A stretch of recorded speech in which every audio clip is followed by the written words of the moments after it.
एक गोले में कहीं भी 35,000 किलोमीटर की रेंज। लेकिन ये खबर तो हमने कल बता दी। इस खबर के आगे क्या है और आगे जो खबर निकल करके आती है वो है हैरान करने वाली खबर, वो है चौंकाने वाली खबर। और कल हमने इस बात को कहा था कि रशिया पावर गेम को बैलेंस करने के लिए और पावर गेम में ईरान को आगे बढ़ाने के लिए इस मिसाइल की टेस्टिंग का इतना ज़्यादा प्रचार कर रहा है। कल ही हमने आपको बताया था और आज वही बात सामने आ गई है।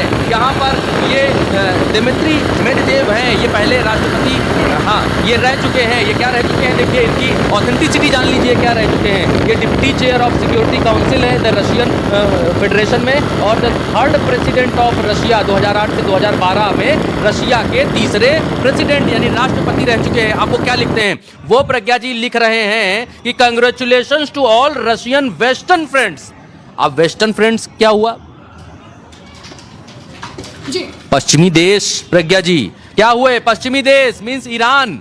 बिल्कुल क्लियर कट यहां पर है, लिखा है इन्होंने congratulations to all Russian western friends on the successful test of the Sarmat strategic missile system. Now we are all so much closer. ये यहां पर कह रहे हैं। अब प्रज्ञा जी जब ये कह रहे हैं कि congratulation to all Russian western friends, यानी ये नहीं कह रहे हैं, ये भी कह सकते थे, ये रशिया के लोग, रशिया के पूर्व राष्ट्रपति ये भी कह सकते थे प्रज्ञा जी कि हमने ये परीक्षण कर लिया है, अब हमारे देश पर कोई आंख नहीं उठा सकता है, ये हमारी संप्रभुता, हमारी जीत, हमारा फल, ये कह सकते थे। दुनिया का हर राष्ट्र यही कहता है। लेकिन रशिया ने क्या कहा है, रशिया ने कहा है हमारे पश्चिमी देशों को बहुत बहुत मुबारकबाद,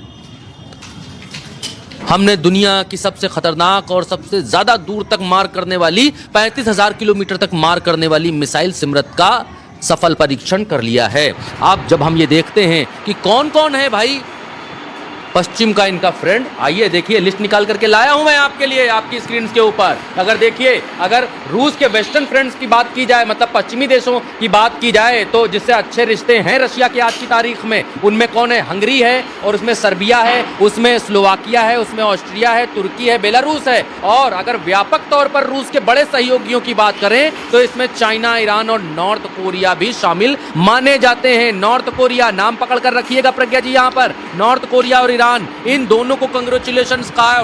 क्यों इन दोनों देशों की बात क्यों कर रहे हैं, क्योंकि तनाव सबसे ज्यादा इन्हीं देशों के भीतर आज की तारीख में है। नॉर्थ कोरिया में किम जोंग ने एक संविधान बदला, अभी नया संविधान बनाया, बताया अगर हमारे देश पर, जिसे ईरान के ऊपर हमला हुआ, खामनाई को मार दिया, अगर ऐसी हरकत हमारे देश में हो तो तुरंत परमाणु मार देना। अगर ट्रंप ऐसी कोई हरकत हमारे देश के साथ करे, मार देना अमेरिका पे परमाणु। ये हम नियम बना के जा रहे हैं, ये हम संविधान बना रहे हैं, हमको कुछ भी हो परमाणु मार देना। अब ये नॉर्थ कोरिया में टेंशन आज की